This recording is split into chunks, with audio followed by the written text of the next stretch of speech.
नमस्कार, ज्ञान सागर में आपका स्वागत है। आज हम कक्षा 11 की हिंदी पाठ्यपुस्तक अंतराल भाग 1 से आवारा मसीहा शरद चंद्र चट्टोपाध्याय की जीवन पर आधारित जीवनी जो विष्णु प्रभाकर द्वारा लिखी गई है, पाठ के प्रश्नोत्तर को करेंगे। हम इस पाठ की व्याख्या पहले ही कई भागों में प्रसारित कर चुके हैं। चलिए अब प्रश्नोत्तर करते हैं। पहला प्रश्न, उस समय वह सोच भी नहीं सकता था कि मनुष्य को दुख पहुंचाने के अलावा भी साहित्य का कोई उद्देश्य हो सकता है। लेखक ने ऐसा क्यों कहा? आपके विचार से साहित्य के कौन कौन से उद्देश्य हो सकते हैं? लेखक ने ऐसा इसलिए कहा क्योंकि विद्यालय में शरदचंद्र को सीता वनवास, चारु पाठ, सद्भाव, सद्गुण और प्रकांड व्याकरण जैसे साहित्यिक रचना पढ़नी पड़ती थी। उन्हें पसंद नहीं था ये सब पढ़ना, और पंडित जी द्वारा, जो कि अध्यापक थे, रोज परीक्षा दिए जाने पर उन्हें मार पड़ती थी। अब वो जब रोज मार खाते थे तो उन्हें लगता था कि मनुष्य को साहित्य से दुख पहुंचाता है। तो यही एक उद्देश्य साहित्य का रह गया है। हमारे साहित्य से, हमारे विचार से साहित्य के निम्नलिखित उद्देश्य हो सकते हैं कि साहित्य का उद्देश्य मनुष्य के लिए ज्ञान अर्जन के साथ साथ उसका विवेक बढ़ाना हो सकता है। ऐतिहासिक जानकारियों का भी स्रोत होता है साहित्य। समाज का दर्पण भी कह सकते हैं। साहित्य के माध्यम से लोग विद्यमान सामाजिक मान्यताओं को, विषमताओं को, कमियों को, खूबियों को जान पाते हैं। साहित्य कहीं ना कहीं मनुष्य के मनोरंजन का साधन भी है और ज्ञान का साधन भी है।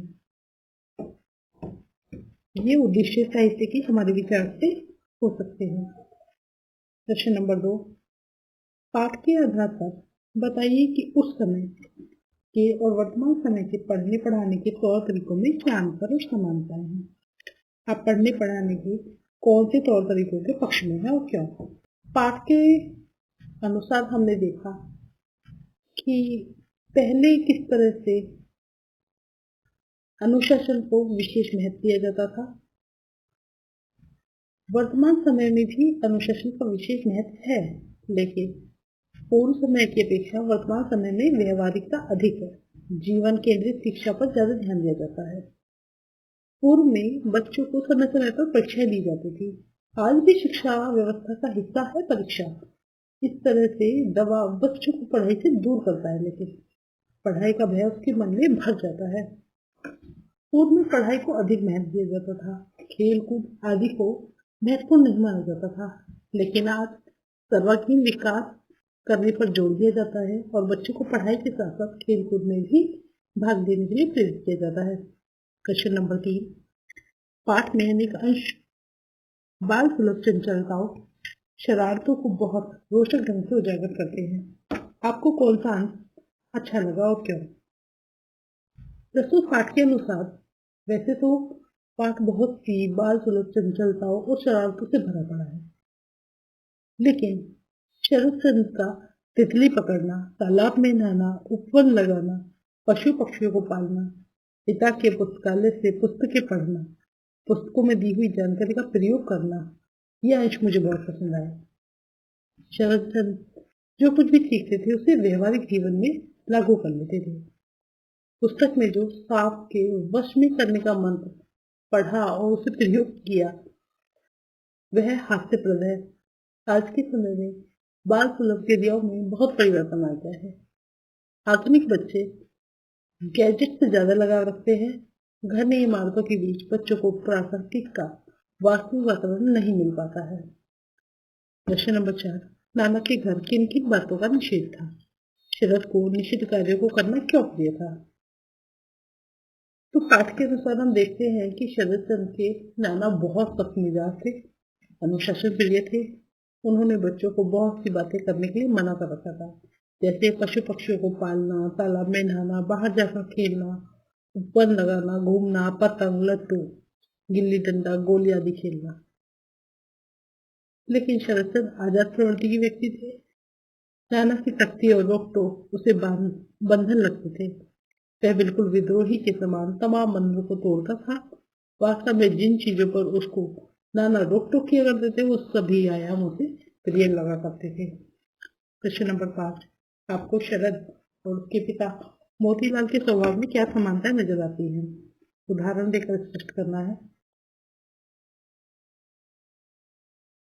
तो कुछ समानताएं पिता और पुत्र में नजर आई है हमको।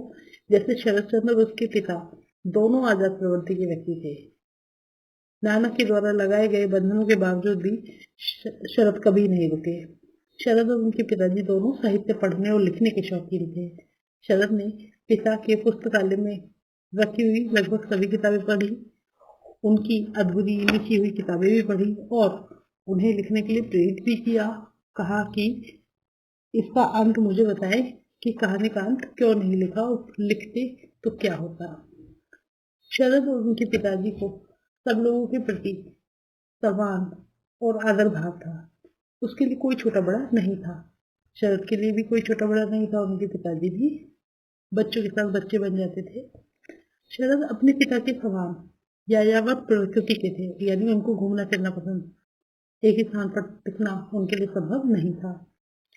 प्रश्न नंबर 6, क्या अभाव अधूरापन मनुष्य के लिए प्रेरणादायक हो सकता है?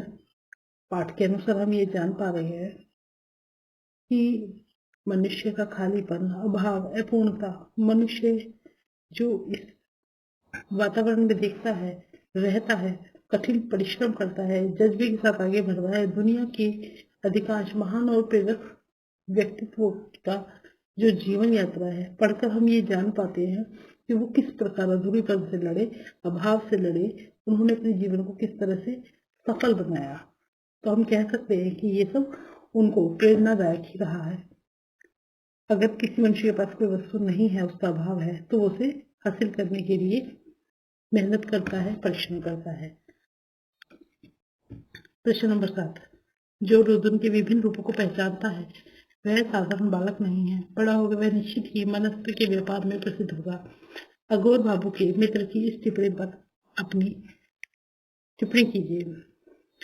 तो अघोर बाबू के मित्र ने शरद के सोच पर, विचारों पर यह टिप्पणी की थी कि वह रुदन के भी अलग अलग रूपों को पहचान पा रहा है। वह भी उम्र में छोटा है, लेकिन उसके अंदर संवेदनशीलता का गुण विद्यमान है। साहित्य के निर्माण के लिए यह संवेदनशीलता होना बहुत आवश्यक है। इसलिए अघोर बाबू का मित्र ये महसूस कर रहे थे कि बच्चे के पास बहुत क्षमता मौजूद है और वह मनस्त्र के व्यापार में प्रसिद्ध होगा। ऐसा बच्चा उस पूरी संवेदना को कागज के पात्रों के जरिए उकेरेगा। उनका यह कथन बाद में साबित भी हुआ, जो सही साबित हुआ, और शरद की प्रत्येक रचना इस बात का प्रमाण है। प्रश्न नंबर 8, शरद चंद्र के जीवन की घटनाओं से आपके जीवन की जो घटना मेल खाती है उसके बारे में लिखिए। तो शरद चंद्र के जीवन से मेरे जीवन की अनेक घटनाएं जुड़ी हुई हैं। जिस तरह शरद किताबों में पढ़ी हर चीज को अपने जीवन में लागू करता है, मैंने भी एक बार किताब में सूरज की किरणों को शीशे की मदद से एक जगह केंद्र कर ऊर्जा उत्पादित करना सीखा। मैंने भी अखबार जलाने की कोशिश की। क्या प्रश्न नंबर 9, क्या आप अपने गांव और परिवेश से कभी मुक्त हो सकते हैं? भारत देश गांवों का देश है। हम इस परिवेश से कैसे मुक्त हो सकते हैं, ये कहना ही गलत है, क्योंकि हमने जहाँ जन्म लिया है, हम जिन लोगों के बीच में रहते हैं, बचपन के दोस्त, शरारतें, वो हमारी यादों में बसते हैं। हर दिशा, हर राह में हम उन्हें पाते हैं। अगर हम उनके साथ भी नहीं रहते हैं तो हमारे जीवन का या हमारे व्यक्तित्व में उनका प्रभाव निश्चित हो ही जाता है। जहाँ अभाव रहते हुए भी संतोष होता है, भला उस परिवेश से मनुष्य मुक्त हो ही नहीं सकता। कैसे हो सकता है? तो ये रहे आवारा मसीहा के प्रश्नोत्तर। आशा है आपको पाठ समझ आया होगा। आपने पाठ से संबंधित सभी वीडियो देखी होंगी और प्रश्नोत्तर भी आपको अच्छे से समझ आए होंगे। वीडियो अच्छी लगी है तो लाइक कीजिए, चैनल पर नए हैं तो चैनल को सब्सक्राइब करिए और बने रहिए ज्ञान सागर में। आज के लिए इतना ही, मिलते हैं अगली वीडियो में।